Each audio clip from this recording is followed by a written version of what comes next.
The secure satellite phone vibrated against the metal table at 3:14 in the morning, its sharp tone cutting through the low hum of the air filtration system.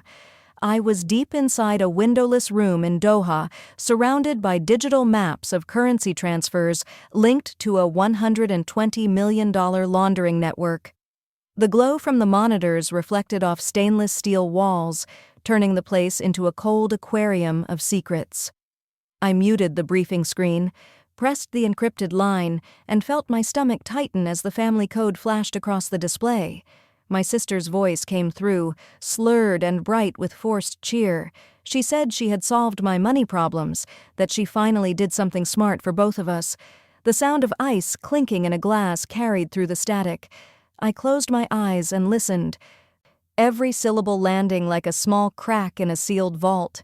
I tried to keep my voice even, reminding myself that every property I owned was tagged under the Federal Asset Monitoring System. That system didn't forgive mistakes. It didn't recognize the family. The call lasted 90 seconds, but each one stretched like a wire ready to snap. She talked about the house in Arlington as if it were her own, laughing in that way that used to make me feel like a child again. When the line went dead, I stared at the satellite phone, surrounded by screens of digital crime, realizing the next case file might have my name on it. I took a deep breath, closed the secure channel, and told the team I needed 5 minutes. The truth was, I needed to remember how to breathe. Karen called again the next evening, her voice glowing with triumph. She told me she had sold my Arlington house for $320,000 in cash. She spoke fast, tripping over her own excitement, describing the buyer, a retired couple from Delaware who wanted a quick closing. She said she had handled everything because I was too busy saving the world to worry about mortgage payments. I let her talk while opening my secure laptop, connecting through the Treasury's virtual security environment. The system required biometric verification and 2 encrypted tokens just to reach my personal asset files. Within seconds, the first alert appeared across the top of my screen in red, unauthorized deed access. Then another, digital signature mismatch. A third followed, unauthorized transfer detected. I leaned back and stared at the data, watching my own property file light up like a breached vault. The Federal Asset Monitoring System only triggered these warnings for 2 reasons: attempted cyber intrusion or fraudulent document activity. My hands stayed still on the keyboard, but my heartbeat didn't. Karen kept talking about how she found a buyer through a friend at a wine tasting. She bragged about negotiating a cash deal and how proud everyone was of her initiative. I listened, though I wasn't really hearing her. My mind moved in patterns of numbers and protocols. I cross-checked property filings with county records, then pulled transaction metadata. The notary's digital stamp came from an IP address in Maryland. Karen's zip code. She hadn't just overstepped, she had entered a federal database using forged credentials tied to my clearance. I closed my eyes for a moment and wondered if this was how the people I investigated felt when the walls began to close in. The arrogance, the conviction that they were helping themselves or someone else, that it was all harmless until the law arrived. Sometimes help isn't help at all. It is control disguised as care. I took a deep breath and saved the forensic snapshot to the case archive. For years I had tracked international fraud networks. I never expected my sister to become one of them. The house smelled like vanilla candles and cheap champagne when I walked in. My flight from Doha had landed 3 hours earlier, but my body still felt anchored in another time zone. Laughter came from the living room. I stepped closer and saw them all there, glasses raised, plates of appetizers on the coffee table, and my sister standing like a keynote speaker beside a pile of manila folders. She was glowing, drunk on pride and Chardonnay. She told everyone she had saved me from myself, that this was the responsible thing to do. My mother clapped her hands together and said it was about time I stopped pretending I could handle everything alone. My father, beer in hand, said family was meant to intervene before mistakes became disasters. Karen beamed, holding up a folder as if it were a trophy. She said she had signed everything, explained how the buyers had wired the money, and how she had opened a trust account in my name to manage the funds. I sat on the edge of the couch, my coat still on, and studied the papers spread before me. The power of attorney form was first. The font alignment was off by less than a millimeter.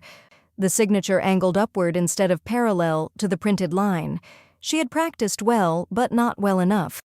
Next came the trust account documents, my social security number typed cleanly into the form, copied from something she must have found in my mail. The routing authorization listed a bank in Delaware that did not exist in the federal database. Each mistake glowed like a flare. Around me, the conversation continued in waves of self-congratulation. My aunt said Karen had always been the practical one. My cousin laughed that I should thank her for having common sense. My mother poured more wine and told me not to be so serious about everything. I nodded, pretending to listen, my hands folded to hide their tremor. I had trained investigators to find micro-patterns in counterfeit financial records. Now I was watching my family celebrate them. The irony was almost unbearable. They mistook silence for weakness and discipline for need. They thought they were rescuing me from a life they never understood. I looked at Karen's bright face and felt the quiet weight of rage press against my ribs. Pride, when it wears the mask of love, is the most dangerous form of blindness. Karen spread the papers across the table like she was showing off a science project. She walked me through every detail with the confidence of someone who thought she had mastered a complex puzzle. She said she spent weeks practicing my signature, tracing old birthday cards until the loops looked perfect. She talked about the notary who barely glanced at the forms, about how easy it was to copy my tone in emails, and about how proud she felt for taking charge. I nodded when she paused, asked quiet questions about the process, about who she spoke to, about when she wired the funds. My voice was even, my expression unreadable. Inside, I could feel something between disbelief and grief forming a hollow space in my chest. She explained how she opened a trust account in my name using my social security number, how she created an automatic transfer system so I would receive a fixed monthly allowance. She said it would teach me financial discipline. Her words landed softly but carried a weight that made the room feel smaller. I listened as she called it a safety net, a family-managed structure to protect me from stress. The family nodded along, admiring her foresight, never realizing they were witnessing a full chain of federal crimes. I studied the handwriting on the documents. The forgeries were precise but not perfect. Her strokes pressed too hard at the end of each curve, revealing hesitation. The dates were written in my usual format, day before month, something few Americans did unless they had spent time abroad. She knew me well enough to imitate even that. My chest tightened. It was strange to see your identity used like a tool. The wall clock ticked in a slow rhythm above the mantel. It read 2:22 in the afternoon. If she was telling the truth about the closing, it had finished 20 minutes earlier. I felt the familiar calm of procedure take over. My phone vibrated once inside my jacket pocket, the encrypted pattern I knew by instinct. I excused myself and glanced at the screen. The message was brief. Federal response activated. Hold position until contact. I sat back down, folded my hands, and listened to Karen describe how relieved she felt that everything was finally done. She thought she had saved me. She thought the world would thank her for taking control. I looked at her and saw the same self-assured pride I had seen in executives who laundered billions, the same blindness that comes when people confuse power with love. She kept talking about family, about how I would thank her later. Her words blurred into noise. My mind shifted to logistics, evidence retention, witness documentation, and probable cause reports. I cataloged every word, every timestamp, every witness in the room. But beneath the training, beneath the calm repetition of protocol, something inside me cracked. I wanted to remember her as my sister, not as a subject in a case file. I wanted to stop this before it became irreversible. But the system I served did not bend for family. The air in the room felt heavier. Laughter had faded into awkward silence, and Karen's voice grew smaller when she realized I was not smiling. I told her she had done a thorough job. She looked proud again, unaware of what those words meant coming from me. I checked the time once more. 2:23. The machine of justice was already moving. For the first time in my career, I was standing on both sides of it. The knock came in 3 firm strikes, a pause, then 2 more. The pattern was unmistakable. The room went silent. Every conversation, every nervous laugh collapsed into airless quiet. My father turned his head toward the door, confused. My mother's hand froze halfway to her wine glass. Karen looked at me, waiting for a cue I could not give. The sound repeated, softer this time, like a warning more than a request. I stood, smoothing the front of my jacket, and told them all to stay seated. When I opened the door, the afternoon light cut through the narrow hallway. 4 agents stood outside in dark suits. The woman in front held out her credentials. She identified herself as Special Agent Martinez, FBI Financial Crimes Division. Behind her were agents from Treasury's Criminal Investigation Department, the Secret Service Financial Task Force, and the U.S. Attorney's Office. Their faces were steady, unreadable. I stepped aside and told them the subject and all materials were inside. They entered in controlled sequence, scanning the room with the precision of people who had done this hundreds of times.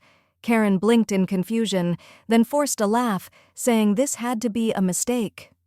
My father muttered something about privacy and warrants. Agent Martinez read the federal authorization out loud, her voice even and calm. She listed the charges: wire fraud exceeding $100,000, identity theft of a federal employee, and forgery of federally protected property. Each charge carried penalties ranging from 10 to 20 years in federal prison and fines exceeding $750,000. Karen's face drained of color as the words sank in. She tried to speak, but her voice cracked under its own weight. The agents began photographing the documents spread across the coffee table. The sound of the shutter was the only rhythm left in the room. My mother whispered that there had to be some misunderstanding, that Karen was only trying to help. Agent Rodriguez from the U.S. Attorney's Office explained that intent did not erase a crime. The law measured action, not emotion. When the handcuffs clicked, the sound was small but final. Karen turned toward me, tears streaking her face, asking what was happening.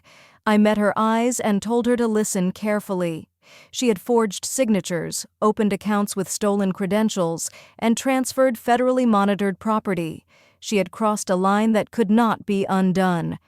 My father started to protest, but Agent Chin's voice cut through the noise, stating that all accounts and assets linked to the transaction were frozen under federal court order. As they escorted her toward the door, she kept repeating that she was trying to save me. I stayed silent until the last agent stepped outside. Then I looked around the room at the faces of my family, pale and hollow, realizing what had unfolded. Justice is not about revenge, I said quietly. It is about the moment truth walks into a room and no one can pretend anymore. The house was silent the next morning. No laughter, no glasses clinking, only the hum of the refrigerator and the faint sound of traffic outside. My parents stayed in their rooms, blinds drawn, their shame heavier than grief. The neighbors already knew. News spread fast when federal cars lined your driveway. Every account connected to Karen's name was frozen, every transaction traced. The trust account she created under mine was seized, and the property transfer was nullified by court order. Over the next week, the numbers started to define the fallout. $342,000 in restitution, $47,000 in legal fees. 3 years of probation after serving her sentence. The figures were printed in black ink on the court summary, but they felt abstract, almost small compared to the emptiness that settled between us. My mother stopped calling.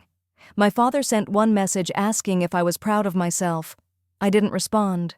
Justice had moved forward, but compassion had stayed behind. Every night, I replayed the moment when the agents entered, how quickly everything collapsed. I had spent my career believing truth was a form of rescue, but the truth here felt like a blade that cut both ways. I knew the system had done its job, yet part of me wondered if the cost of being right was worth the quiet that followed. Families are built on stories, and ours had rewritten itself overnight. The one who enforced the law became the one they feared. Months later, I returned to work, briefings and numbers filling the spaces where guilt used to live. I told myself justice needed to stay clean, even when it hurt. But sometimes, late at night, I would think about how righteousness isolates the person who chooses it. I never wanted revenge. I only wanted understanding. The house was still mine, the job still secure, but the silence left behind was the real sentence. Justice had been served. Belonging had not. The first night back in my house felt unreal. The rooms looked the same, but the air carried a different weight. I moved through each space slowly, touching the walls, checking the locks, opening drawers that no longer held memories. The silence was not empty. It was honest. I turned on my computer and reconnected to the secure network, reviewing encrypted data from an ongoing case. Outside, the sun was setting, and the soft light fell across my desk like a quiet reminder that the world still needed order. My work felt familiar again, numbers and transfers replacing words and apologies. The Treasury estimates over $480 billion in financial crimes every year, and I spent my days chasing the same patterns of greed, deceit, and arrogance that had once appeared inside my own living room. The difference was only in scale. Nations hide their corruption behind corporations. Families hide it behind love. Both convince themselves they are doing the right thing. Justice brought peace, but not comfort. I understood now that integrity often demands isolation. It strips away illusions until what remains is solid, even if it is lonely. My family would need years to rebuild trust, if it ever happened at all. I would continue the work, following trails of stolen money through encrypted systems, knowing that every file I closed was a small piece of balance restored. Morning light spilled through the blinds, soft and steady. I sat at the same desk where the alerts had first appeared and watched the light settle across the documents. The world outside was still flawed, still fragile, but my role inside it remained clear. Honor has a cost. It takes from you what comfort gives, and in return, it gives peace that cannot be bought or stolen. Sometimes truth feels less like light and more like a cold wind. It clears the air but leaves you standing alone. I have learned that doing what is right rarely feels rewarding in the moment. Justice does not come wrapped in applause or forgiveness. It comes in silence, in distance. In the quiet understanding that peace and comfort do not always live in the same house. I used to believe that integrity would protect me, that honesty built bridges stronger than lies. What I know now is that truth builds walls first. It separates what is real from what was convenient to believe. But those walls also keep you steady when the ground shifts. Standing for what is right is not about pride. It is about refusing to let the world make you smaller. If you have ever been misunderstood for holding your ground, I understand that weight. Justice and love can exist together, but they rarely arrive at the same time. Tell me what you think. Can truth heal, or does it simply reveal who is willing to stand beside it?